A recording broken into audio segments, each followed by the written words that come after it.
Sí, doctora, sí se ve. Aló. Gracias, Daniela. Muy bien. Entonces, el último tema que nos toca por tratar son digitálicos. Digitálicos, ¿por qué? Porque son fármacos que sí los usamos, obviamente con algunas precauciones, en cierto tipo de pacientes, ¿eh? Entonces, vamos a ver la principal acción de los digitálicos. ¿Por qué tiene esta acción los digitálicos? Son, bueno, son fármacos que provienen como casi en la farmacología de plantas, ¿eh? Derivados. Estos glucósidos cardíacos van a derivar, por ejemplo, de la digitalis purpurea, de ahí viene su nombre, digitalicos o digitalis lanata, ¿eh? Los dos digitálicos actuales que tenemos, la digoxina y el anatócido, digoxina de manera por vía oral, sí, Carmen. Doctora, disculpe, ¿podría grabar la clase, por favor? A ver.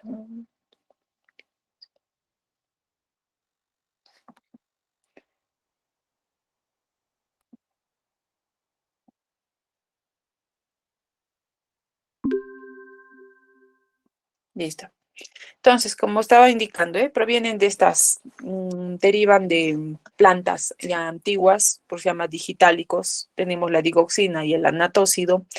Los usamos mucho, sobre todo en pacientes que tienen taquicardias supraventriculares o arritmias, como una fibrilación auricular. Para ver el mecanismo, o sea, cómo actúan estos digitálicos, acá les he puesto un video. La finalidad de los digitálicos, pues, es aumentar la fuerza de contracción, de un corazón que generalmente puede estar insuficiente, o sea, puede haber una insuficiencia cardíaca previa. Entonces, ese es cómo lo hacen. Acá nos van a hablar de las diferentes bombas, la principal, la bomba de sodio-potasio, que es la principal bomba que va a ser justamente donde van a actuar estos fármacos. Entonces, escuchemos, por favor, cómo es este mecanismo de acción.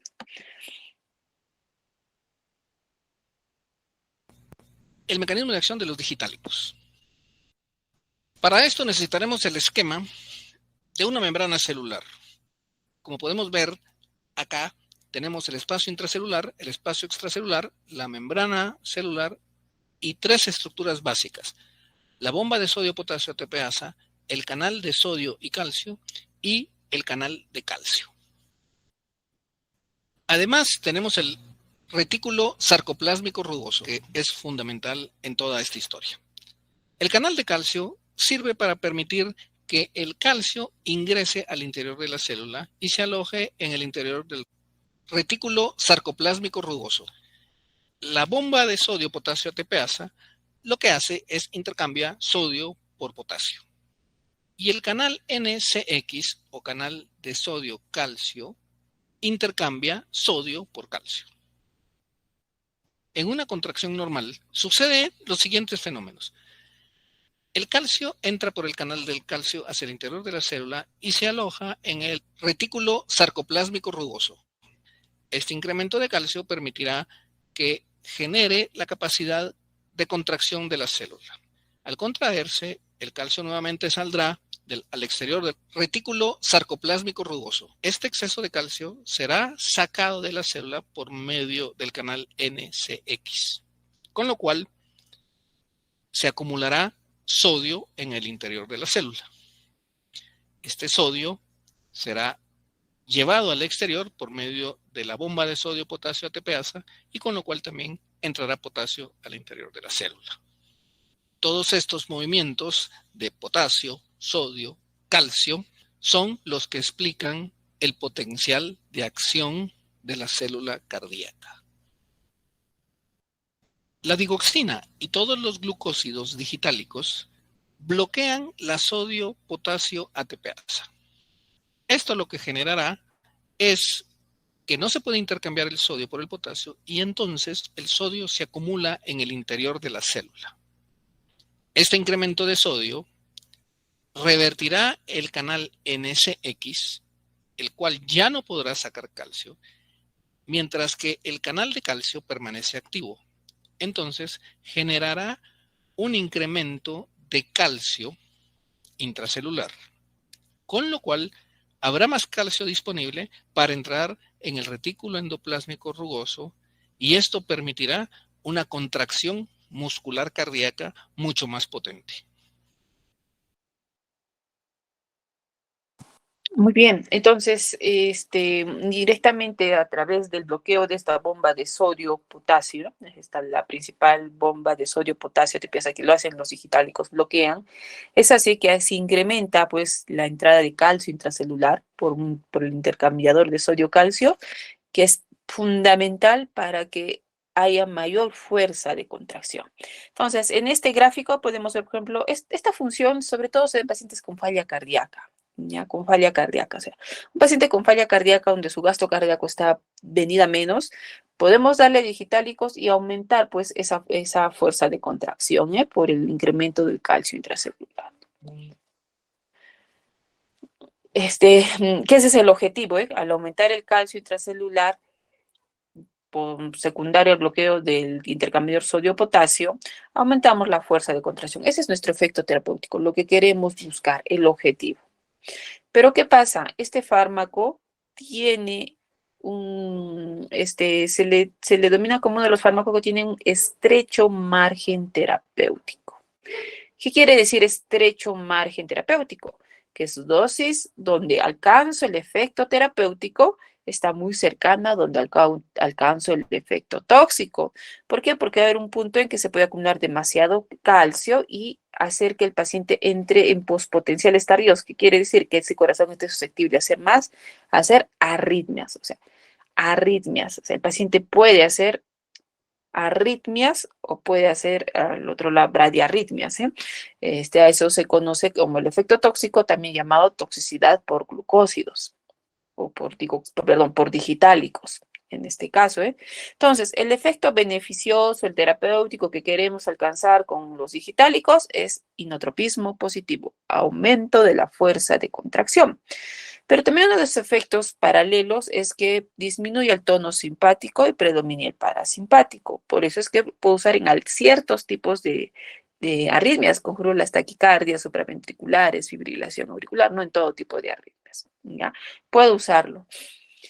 Pero si me paso de esa dosis, voy a un efecto paradójico, o sea, lo uso para arritmias y para aumentar la fuerza de contracción, pero al aumentar la dosis puedo ponerlo tóxico a ese miocardio o esa célula cardíaca y el paciente entrar en taquiarritmias o bradiarritmias. Entonces, se tiene mucho cuidado con la dosis que se usa. Entonces, son los dos fármacos actualmente comercializados, digoxina y lanatócido.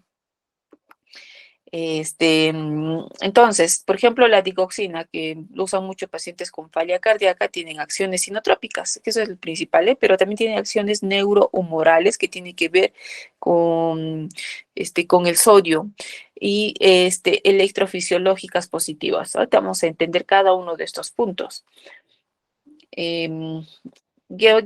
Se supone que ya hemos entendido o ya han entendido por qué de la acción inotrópica, porque aumenta la fuerza de contracción, o sea, inotropismo positivo, por eso es muy bueno en pacientes con insuficiencia cardíaca con disfunción sistólica, o sea, tiene ese beneficio.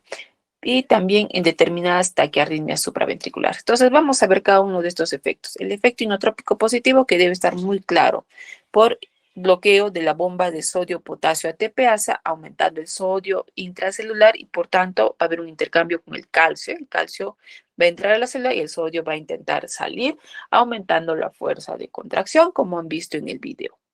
Efecto cronotrópico negativo, o sea, inotrópico positivo, pero cronotrópico negativo. O sea, he dicho que reduce la actividad simpática, los digitálicos, pero va a predominar la actividad parasimpática, o sea, el tono vagal. Por tanto, por eso es que se puede usar en algunas taquicardias supraventriculares, o sea, al disminuir la frecuencia cardíaca por el efecto cronotrópico negativo, se puede hacer su uso en este tipo de patologías, ¿ya?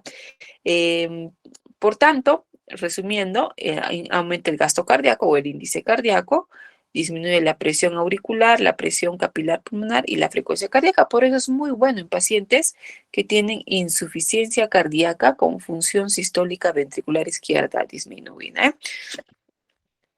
Generalmente estos pacientes por la falla cardíaca pueden tener dilatación auricular y tener predisposición a hacer arritmias por fibrilación, por ejemplo, auricular. Entonces, los digitálicos se puede usar en estas situaciones. Este digitálico, como hemos dicho, va a hacer que predomine la actividad parasimpática porque deprime la conducción en el nodo auriculoventricular a este nivel, o sea, disminuye, enlentece. Entonces, ayuda a controlar la frecuencia cardíaca, sobre todo en pacientes con fibrilación auricular, ¿eh? Entonces, eso es por el aumento del tono vagal, ¿eh? Entonces, dosis bajas tiene acción parasimpático, ¿no es cierto? Parasimpática, o sea, hace que predomine la acción vagal o el parasimpático. Pero a dosis altas, todo este efecto se invierte. Hemos dicho que puede haber toxicidad si yo no regulo o no controlo esas dosis y llevarlo al paciente al otro lado. Ahora, los efectos neurohumorales que tienen que ver, sobre todo, beneficiosos en pacientes con falla cardíaca. ¿Qué pasa en los pacientes con falla cardíaca? Sabemos, hay varias hipótesis fisiológicas o mecanismos fisiopatológicos porque el paciente hace que ese corazón empiece a dilatarse. Una de los mecanismos fisiopatológicos es aumento de la actividad simpática. Por eso es que los digitálicos frenan esa actividad simpática. Es un efecto, digamos, de los digitálicos. Otra es la activación, por ejemplo, de la renina plasmática. El digitálico disminuye la actividad de esta renina, ¿eh? Por tanto, la actividad de la angiotensina y de la aldosterona mejorando el gasto cardíaco. ¿Ya? Entonces son efectos de acuerdo a por eso es porque estos fármacos se pueden usar en pacientes con insuficiencia cardíaca. Otro efecto es, pues, en los pacientes con falla cardíaca donde se encuentra digamos, la acción farmacológica, es pues que pueden también causar cierta acción de vasodilatación generalizada. Esto porque se disminuye la acción del parasimpático que tiene que ver mucho con las catecolaminas, ¿ya? Entonces, tiene que ver mucho con las catecolaminas. Al inhibir la reabsorción tubular de sodio, entonces se va a detectar o sea, va a haber mayor flujo de sanguíneo renal y por tanto esto es por el gasto cardíaco que se aumenta con el uso de los digitálicos. O sea, ¿qué quiere decir? Como yo estoy mejorando la fuerza de contracción del corazón, me va a mejorar el gasto cardíaco, va a haber mejor irrigación a los órganos como los riñones y por tanto el riñón ya no va a tener la necesidad de reabsorber más el sodio, ¿eh? Por el mejoramiento del flujo sanguíneo renal. Entonces, en resumen, los efectos cardiovasculares que se pueden tener con los digitálicos es mejorar el gasto cardíaco. Si se mejora el gasto cardíaco, se van a disminuir las presiones retrocardíacas, presión de capilar pulmonar, de la presión venosa central, etcétera. Efectos neurohumorales, disminuye el efecto del simpático y predomina el parasimpático, que tiene que ver justamente con los mecanismos fisiopatológicos de la falla cardíaca. Mejora también el gasto cardíaco, disminuye la reabsorción de sodio, disminuye la actividad de la renina, por tanto la actividad de la aldosterona. Entonces, estos son todos los efectos que se puede resumir de la acción de los digitálicos. Entonces, ¿para qué usamos digitálicos? Si yo les pongo, tengo un paciente con falla cardíaca que tiene una función sistólica baja y encima está con una fibrilación auricular con respuesta alta, o sea, que quiere decir una arritmia supraventricular, puedo usar digitálicos como parte del tratamiento si es que no logro controlar la arritmia. Obviamente asociado a su tratamiento, que sí es un tratamiento que me disminuye o me retrasa la remodelación cardíaca, como son los IECAs y beta bloqueadores. Este fármaco es más que todo, disminuye los síntomas porque mejora la fuerza de contracción y disminuye las arritmias. Entonces, hay pacientes, por ejemplo, que están con una arritmia que no responde. Yo necesito usar digitálicos, puedo darle digitalización rápida o lenta. Si es rápida es porque es una emergencia, necesito actuar rápidamente. Incluso se puede hacer con cargas intravenosas, o lenta si es que tengo tiempo todavía, no hay tanta descompensación y puedo ir poco a poco impregnando. Porque hemos dicho que los digitálicos tienen estrecho margen terapéutico, que por eso hay que tener cuidado de introducir, son pequeñas dosis que se va introduciendo y evaluando la respuesta farmacológica. La digoxina, que es uno de los digitálicos, no redujo la mortalidad en general, por eso es que, o sea, no debería ir solito en un paciente con falla cardíaca. El paciente con falla cardíaca tiene su tratamiento que sí se ha demostrado que puede disminuir la mortalidad. La digoxina no, ¿eh? Pero sí disminuye la tasa de hospitalizaciones porque mejora la sintomatología o el empeoramiento de la falla cardíaca, ¿eh? Pero la mortalidad en general no tanto.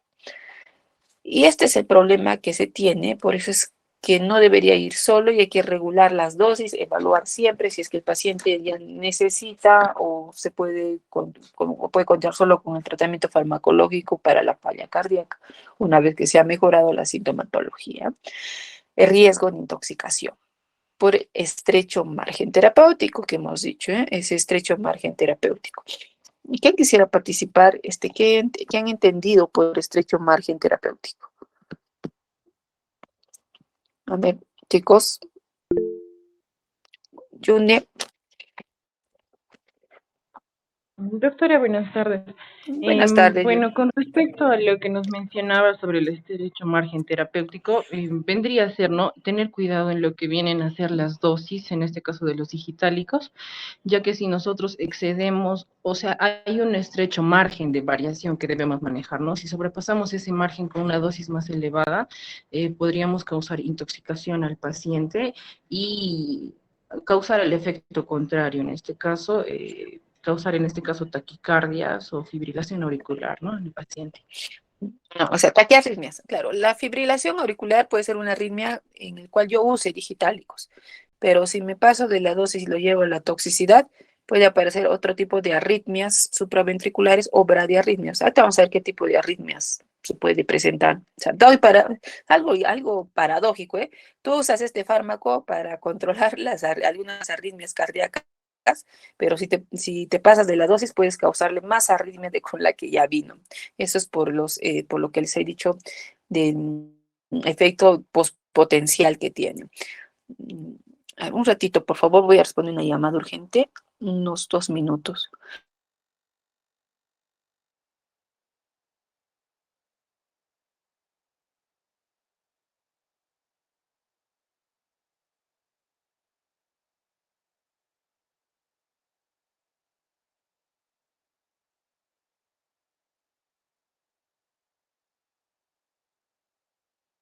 Muy bien.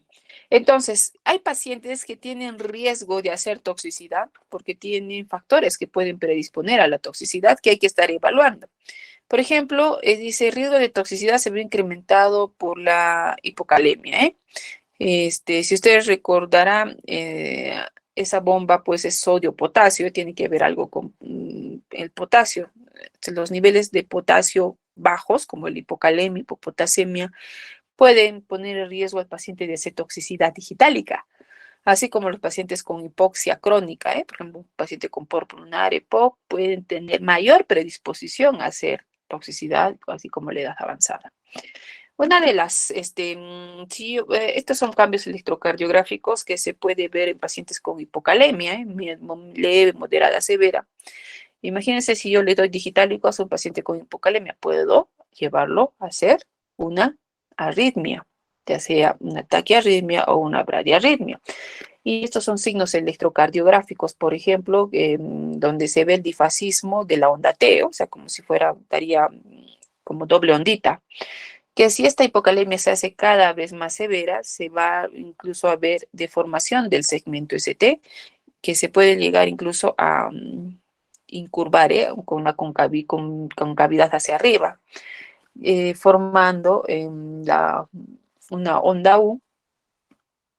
Y si esta se ve mucho más acentuada, se ve esta forma, ¿eh? A esto se le conoce como la cubeta digitálica, que no necesariamente me puede indicar toxicidad. O sea, si yo veo esto, pues sí que el paciente está impregnado con digitálicos, pero si yo veo esto y el paciente empieza a hacer sintomatología de toxicidad, obviamente tengo que hablar de toxicidad cardíaca. O sea, usted me dice que está impregnado, no puedo aumentar la dosis, pero si el paciente ya está haciendo síntomas, eso ya es una toxicidad digitálica, tengo que suspender automáticamente los digitálicos. Entonces, esos son los signos de impregnación digitálica, ¿eh? La cubeta digitálica, que está constituida por una disminución del segmento ST con concavidad superior y acortamiento del intervalo QT.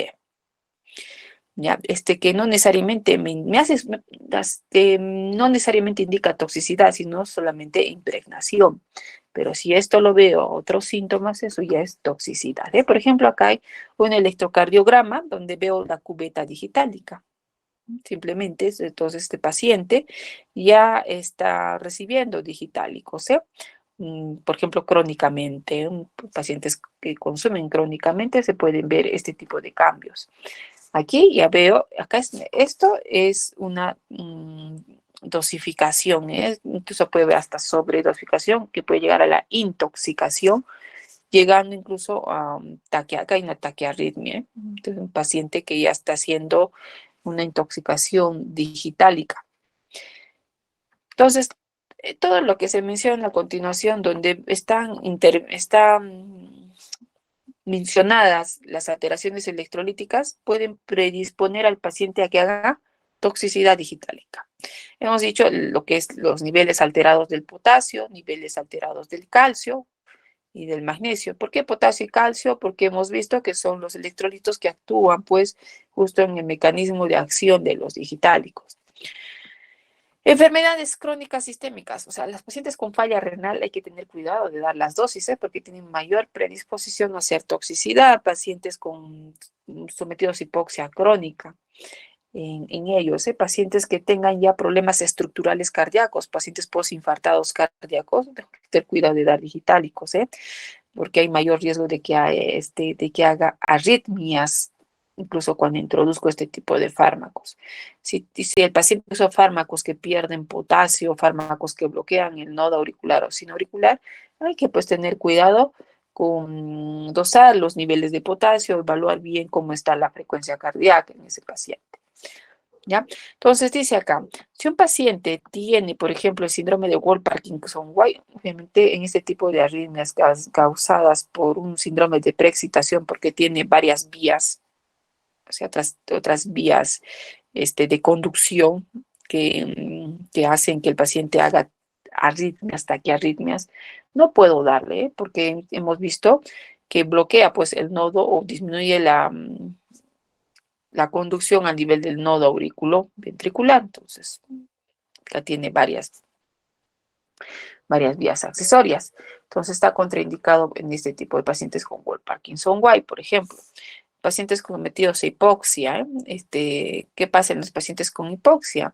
Va a estar sometido pues a una glucólisis anaerobia, disminuyendo la producción de menos ATP, y sabemos que la bomba de sodio-potasio, o sea, donde actúa la digoxina, es una bomba dependiente pues, de ATP, alterando el balance entre el sodio y el potasio. Por eso es que estos pacientes pueden tener mayor tendencia a producir intoxicación. Pacientes con infarto agudo de miocardio. Los digitálicos en este tipo de pacientes donde tienen lesiones miocárdicas están contraindicados. No deberíamos, porque puede causarle más arritmias, conllevando a rupturas cardíacas. ¿Ya? Entonces, si yo veo que un paciente que consume digitálicos empieza a tener náuseas, cialorrea, desorientación, cefalea, alteraciones en la percepción de colores, ve el rojo, confunde con el verde, ve doble, visión borrosa, escotomas, empieza a tener arritmias cardíacas, ya sea taquiarritmias o bradiarritmias, pese que están con los digitálicos, tengo que sospechar de toxicidad digitálica. Hay que tener mucho cuidado en este paciente. Entonces, tomo un EKG y si veo unos síntomas y encuentro la cubeta digitálica, es signo de toxicidad digitálica. Puede ir desde extrasístoles, dice, ventriculares, o sea, como si fueran en duplas, dice extrasístoles ventriculares bigeminadas, o sea, dos contracciones graves. En el EKG se ve como dos grandes, así, un bigeminismo, o tres, o sea, irregulares, o irse a la bradicardia o al paro por bloqueo total del nodo auriculoventricular. O sea, puede desencadenarse cualquier tipo de arritmias, bradiarritmias por toxicidad. ¿ya? Entonces, si yo veo que un paciente consume digitálicos y está haciendo más arritmias con la que he estado, por la que yo he iniciado de base, tengo que sospechar pues de toxicidad. En otras ciudades, en otras ciudades, pues, países, se podría decir, miden pues los niveles de digoxina. Y yo, de acuerdo a eso, veo, por ejemplo, acá hay una taquicardia ventricular. En otros países se mide, pues, y sabemos que hay niveles donde puede haber incluso síntomas cardiovasculares o de inminente parada cardiorrespiratoria, o sea, llevarlo al paro, ¿eh? Aquí en el Perú lo sospechamos de acuerdo a la clínica y a los signos electrocardiográficos que se puede valorar en ese rato, ¿ya? Entonces, sospecho, obviamente, si veo que mi sospecha es alta, diagnóstico, suspendo el fármaco. Suspendo el fármaco y trato la arritmia o bradiarritmia que se haya presentado. Otro punto importante son las interacciones, ¿eh? Los digitálicos también tienen muchas interacciones. Hay fármacos que pueden aumentar la toxicidad, ¿eh? Como la misma miodarona. La miodarona es un antiarrítmico que usamos casi para todo tipo de arritmias. Mezclarlo puede hacer que desplace del sitio de unión la miodarona a la digoxina, aumentando los niveles tóxicos de digoxina. Hay otros fármacos por bloqueo del sistema de conducción, como son los últimos, los antiarrítmicos, estos de acá. También pueden predisponer a toxicidad por digitálicos, ¿eh? O porque alteran los niveles electrolíticos, etcétera. O el mismo uso de antibióticos puede predisponer a toxicidad. Si un paciente está consumiendo antibióticos, por ejemplo, eritromicina, tetraciclina, ¿cuál es el mecanismo que explica? Dice que en la flora intestinal tenemos bacterias. Estas bacterias metabolizan en cierto grado a la digoxina que se consume por vía oral, ¿eh? Haciendo pues que no toda la digoxina dada se vaya a la sangre, sino se inactiva, y solo una parte pasa hacia la sangre. Entonces, ¿qué pasa? Al eliminar la flora intestinal encargada de ese metabolismo, hago que haya más digoxina, pues que se vaya a la parte sanguínea, y por tanto puedo predisponer al paciente a que haga mayor toxicidad. Entonces, tratamiento de la toxicidad. Si yo he diagnosticado la toxicidad, veo qué síntomas tiene la toxicidad. Obviamente tengo que retirar, lo primero es retirar el fármaco, ¿eh? Lo ideal sería medir los niveles sanguíneos y darle el antídoto, que son fragmentos de anticuerpo Fa, que se llama antidigoxina. Es una inmunoterapia con antidigoxina que evita que la digoxina libre pues, se vaya a sus receptores, o sea, las inactiva en la sangre, ¿ya? Pero eso es lo ideal, ¿eh? Estamos en el Perú, lo que hacemos es suspender el fármaco y tratar hasta que su organismo lo depure. Por ejemplo, si hay hipocalemias con arritmias, tendré que tratar la hipocalemia, reponer el potasio, ¿ya? Reponer el potasio, de acuerdo a la hipocalemia, si es severa, incluso hasta 40.000 equivalentes en 30 minutos es lo más recomendable. Ahora, si es que, por ejemplo, ha aparecido en el paciente, ya sea extrasístoles ventriculares, puedo darle lidocaína, o bloqueos, puedo dar fenitoína. O sea, va a depender del tipo de arritmia que esté presentando el paciente. Obviamente hay que monitorizarlo, dosarle el potasio, dosarle el magnesio, dosarle el calcio para ver si tiene o no alguna alteración hidroelectrolítica, ¿ya? Entonces, eso es respecto a la digoxina, esos puntos que quería dar. Por ejemplo, yo les puedo poner, paciente que presenta en este IKG, le puedo poner la cubeta digitálica, tiene potasio en 2 y está consumiendo digoxina, indicar cuál es el tratamiento. Ustedes con esos signos tendrán que sospechar pues intoxicación digitálica, ¿eh? Va a depender, o sea, más o menos, tal vez estoy poniendo un caso clínico para que lo revisen, está con todo el manejo que se debe dar en caso de sospecha de intoxicación digitálica. Entonces, eso es, digamos, el punto que quería informarles respecto a lo que es digitálicos. Y para terminar, me había olvidado de darles algunos puntos que lo tienen en el aula virtual. pero que siempre les recalco de lo que es el tratamiento farmacológico. A ver, vamos a hacer unos 3 ejemplos para ir ahí, con eso termino. Ya se me ha ido un ratito. Este es así.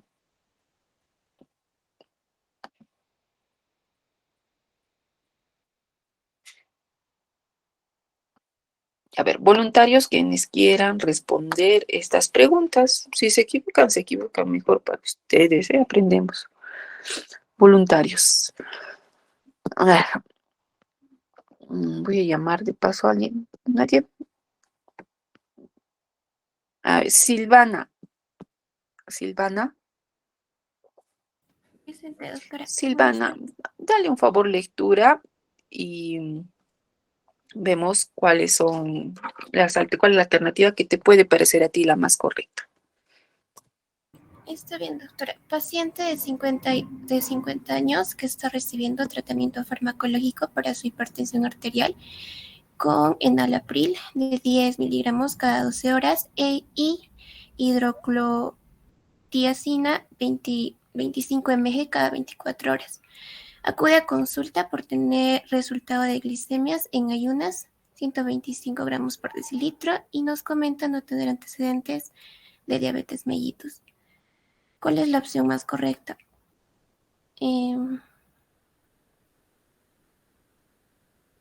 Muy bien, entonces, así más o menos van a ser sus preguntas respecto a antihipertensivos. Acá les estoy poniendo 2 fármacos antihipertensivos, tendrán que reconocer a qué grupo farmacológico pertenecen, que son los más conocidos. Entonces les voy a poner fármacos que no se usan de manera común.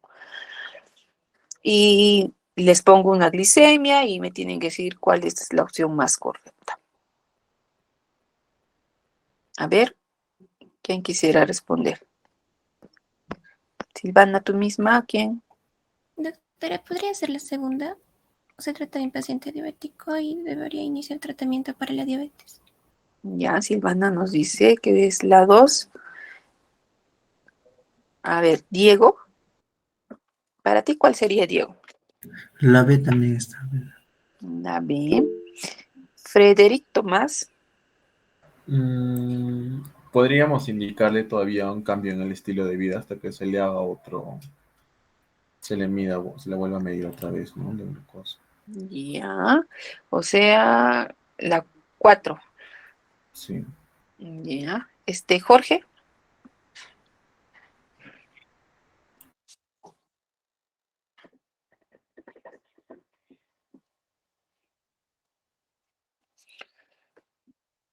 Muy bien.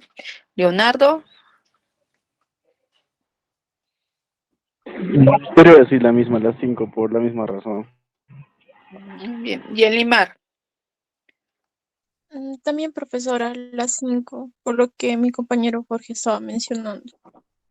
Muy bien. Miren, perfecto, chicos. Vamos a resolver las dudas. Acá tengo 2 fármacos antihipertensivos de primera línea. Un IECA, que es el enalapril, y un diurético tiacídico, que es la hidroclorotiazida. Obviamente, en un control de rutina le pedimos que se tome una glucosa y 125 es una glucosa alterada, ¿no es cierto? No es una glucosa normal, lo normal es que sea menos de 100. Entonces, ¿qué tenemos que decir? El paciente no tiene antecedentes. 1. Para decir que sea un paciente diabético, primero no se puede decir con una sola toma de glicemia en ayunas, mínimo son 2 y el punto de corte es más de 126. Entonces, la 2 no es la respuesta. La 4. Le diríamos que no se preocupe, que solo decidir. Obviamente tenemos que darle respuestas a este señor. ¿Por qué está alterado su glucosa? Si él sabe que está alterado, o es un prediabético o algo está pasando, porque esto sí está en rango de prediabetes. O lo que podemos es, que es, digamos, la opción, por la más correcta, de acuerdo a ver si es un efecto adverso de los fármacos. Entonces, volvemos a esta hojita. Los diuréticos tiacídicos, una de las contraindicaciones relativas es la intolerancia a la glucosa. O sea, ¿puedo usar en pacientes diabéticos? Sí, o en pacientes que tengan, digamos, alteración en los niveles, ¿cómo diría? En pacientes con síndrome beta-lúdico puedo usarlo siempre y cuando estén controlados. Obviamente no es mi fármaco, digamos, inicial, ideal para el manejo de su hipertensión. Hay otros, digamos, que irían sobre este. ¿Por qué? Porque ¿qué pasa en este tipo de pacientes? ¿O qué hacen los diuréticos tiacídicos? Dice que disminuye la liberación de glucosa por parte del páncreas, porque para liberar necesita pues del potasio. Entonces hemos visto que el diurético hace que se barre el potasio. Por tanto, esa célula pancreática va a dificultar la liberación de insulina porque depende pues del potasio para liberarse. Entonces, por eso es que puede ser un efecto adverso de la tiacida por el cual deberíamos valorar y rotarlo, ¿eh? Lo roto y si persiste, pues, y le pido otra vez, puede estar en un caso de prediabetes. Pero lo primero es descartar algún efecto adverso. Muy bien, me voy ahora con Juan Carlos. Sí, doctora, presente. Por favor, dale lectura y me dices cuál será tu respuesta, digamos, la que te parece más correcta. A ver, el paciente que viene recibiendo, a ver, paciente que viene recibiendo un tratamiento farmacológico para hipertensión arterial tiene cuadro de asma reagudizado, además de mantener cifras de presión arterial de 150/100 en varias mediciones. De los siguientes medicamentos, ¿cuál sería el más responsable de su reagudización de asma?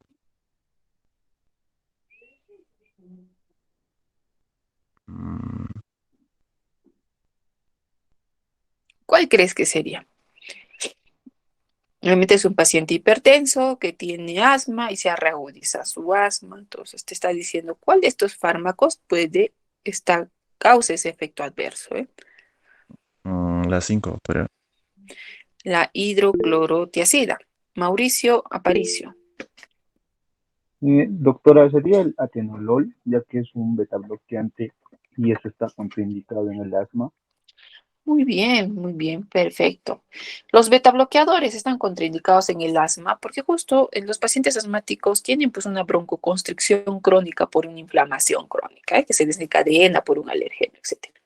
Entonces, al yo bloquear esos pocos receptores que tienen, puedo exacerbar la broncoconstricción. Y los betabloqueadores terminan pues siempre en LOL, ¿eh? Acá tenemos el atenolol como representante de los fármacos que se están mencionando. Él sería el que está contraindicado. Muy bien. Luis Fernando Rado, por favor, dale la lectura a esta y con este último caso y me dices cuál sería tu respuesta. Está bien, doctorita, buenas tardes. Buenas tardes.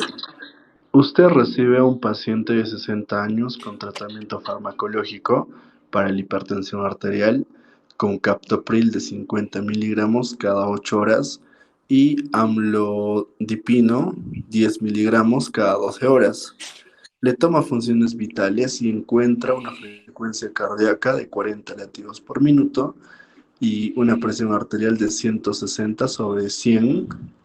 Usted desea añadir otro antihipertensivo.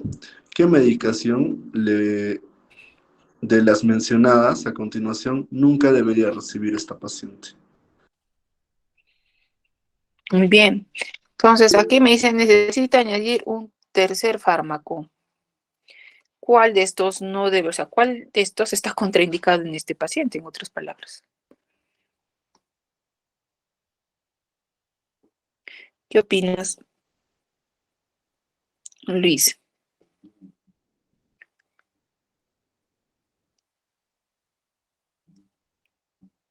¿Aló? Doctora, la hidroclorotiazida. Ya, hidroclorotiazida. Me van a decir cuál, por qué, ¿ah? Amparo. Doctora, ¿sería el diltiazem, que es un antagonista del calcio? Esto porque tiene una frecuencia cardíaca de 40 y una contraindicación absoluta de esto es que el paciente tenga bradicardia. Muy bien. Acá la respuesta es justamente como dice Amparo, el diltiazem. ¿Se acuerdan que había calcios antagonistas tipo verapamil y diltiazem que están contraindicados pues en falla cardíaca, con fracción de eyección baja, bradicardia, bloqueo? ¿Por qué? Porque disminuyen o bloquean los canales de calcio del sistema de conducción del nodo auriculoventricular. Entonces, este paciente ya tiene una bradicardia severa, entonces nunca le daría posibilidad, por eso no lo puedo llevar al paro cardíaco. Entonces, así son 3 ejemplos de casos clínicos o de preguntas que más o menos de este tipo se les va a hacer, ¿eh? Puede ser parecidos, algo diferentes, similares, no sé, de acuerdo a lo que hemos revisado. Otro punto que quería con ustedes retomar es, por ejemplo, que los beta bloqueadores no es que yo uso como antihipertensivo de primera línea para cualquier paciente hipertenso, no. Se usa en situaciones específicas. Patricia, Nicole, ¿podrías por favor leer esta parte donde los beta bloqueadores se utilizan en ciertas indicaciones específicas? O sea, un paciente hipertenso que cumpla cualquiera de estas condiciones. A ver. Nuevo bloqueadores beta. Léelo, por favor, ese cuadrito final. Doctora, buenas tardes. Bloqueadores beta. Considera el uso de bloqueadores beta en cualquier fase de tratamiento si hay una indicación específica, como insuficiencia cardíaca, angina, una IM resistente o infiltración auricular, infarto miocardio resistente o fibrilación auricular, o para jóvenes embarazadas o que planeen gestar. Gracias. Entonces, gracias, Pati. Entonces, hay pacientes que son hipertensos y, por ejemplo, que tengan falla cardíaca, puedo optar por un beta bloqueador, ¿eh? Como parte. Puedo, no puede, pero está ahí, o sea, puedo hacer su uso. Un paciente que sea hipertenso y que tenga, por ejemplo, un infarto reciente y para controlar la frecuencia cardíaca, puedo optar por un beta bloqueador, o que tenga una fibrilación, puedo optar por un beta bloqueador. Entonces, eso es lo que nos dice, ¿eh? Pacientes, por ejemplo, con enfermedad coronaria, puedo optar por un beta bloqueador. Pacientes con hipertensos y enfermedad renal crónica, ahí tendría que optar siempre, como hemos dicho, un IECA o un ARA2 por la protección renal. Pacientes que tengan insuficiencia cardíaca con fracción de eyección reducida, puedo usar cualquier fármaco, excepto los antagonistas. Todos verapamil y que están contraindicados en este grupo de pacientes. Entonces va a depender de qué otra patología tenga el paciente asociado a su hipertensión o no tenga de repente, para que yo pueda hacer la elección del fármaco ideal, ¿eh? Por ejemplo, un paciente con fibrilación auricular hipertenso, puedo usar cualquiera de los fármacos, pero puedo optar con un beta bloqueador que aparte me va a controlar la frecuencia cardíaca. Entonces, esos eran algunos puntos que les quería compartir, y este es el último punto, que es respecto, está cargando un ratito, respecto, por ejemplo, a los fármacos que yo uso en pacientes gestantes. O sea, hay pacientes gestantes que pueden ser hipertensas o pacientes gestantes que desarrollan la famosa hipertensión asociada al embarazo o el síndrome de disfunción endotelial asociado al embarazo, más llamado preeclampsia, eclampsia y síndrome de Gel. ¿Ya? Obviamente en una gestante yo no puedo pues usar cualquier fármaco. Los fármacos que para mí son de primera línea en una gestante están contraindicados, los IECAS o los ARA2. Aquí hay fármacos que tienen menos efectos sobre el bebé de elección, que yo podría optarlos, como por ejemplo la alfa-metildopa, que tiene acción central, o sea, disminuye la carga de noradrenalina porque actúa en los receptores alfa-2 presinápticos del cerebro. Los beta bloqueadores que hemos visto que se puede hacer uso, los calcio antagonistas también, por ejemplo el nifedipino, que es un calcio antagonista, puedo usarlo, ¿eh? Entonces, en este tipo de pacientes hay que tener cuidado de qué fármacos usar. Aquí está la alfa-metildopa, que actúa a nivel central, o sea, hipotensores de acción central. Bloquean al receptor, actúan en el receptor alfa-2, que es un receptor adrenérgico, pero que tiene una acción de feedback negativo, o sea, disminuye la carga de noradrenalina y de esa manera disminuye la presión arterial por disminución de la carga de noradrenalina, ¿ya? Entonces, hay fármacos hipotensores que se actúan en situaciones de emergencia o de urgencias hipertensivas. Por ejemplo, la nitroglicerina iría bien un paciente, por ejemplo, que tiene un edema agudo de pulmón por un infarto cardíaco, va a disminuir la precarga, la poscarga, y podría, digamos, optarse en un paciente donde necesitamos que ese corazón descanse, pero también que se disminuya toda la carga hacia el corazón al haber menor retorno venoso, con disminución de la precarga y por tanto de la demanda de oxígeno. Otro fármaco de acción endovenosa hipotensora, por ejemplo, es el nitroprusiato. Muy buen hipotensor, pero que hay que tener cuidado de usarlo en pacientes con insuficiencia renal y no más de 3 días, porque puede causar toxicidad por tiocianato, ¿ya? Por tiocianato. Entonces, esos son los puntos que me faltaba compartir con ustedes respecto a los antihipertensivos, ¿ya? Entonces, el día miércoles es su examen del segundo aporte, 10 de la noche, y ya más o menos estoy diciendo cómo voy a hacer las preguntas y sobre todo de casi de lo que hemos avanzado. Los que han expuesto tienen que subir sus exposiciones para sacar también de las exposiciones las preguntas. No sé si tuvieran alguna consulta para terminar la sesión de hoy día y que tengan, bueno, bonita semana del feriado.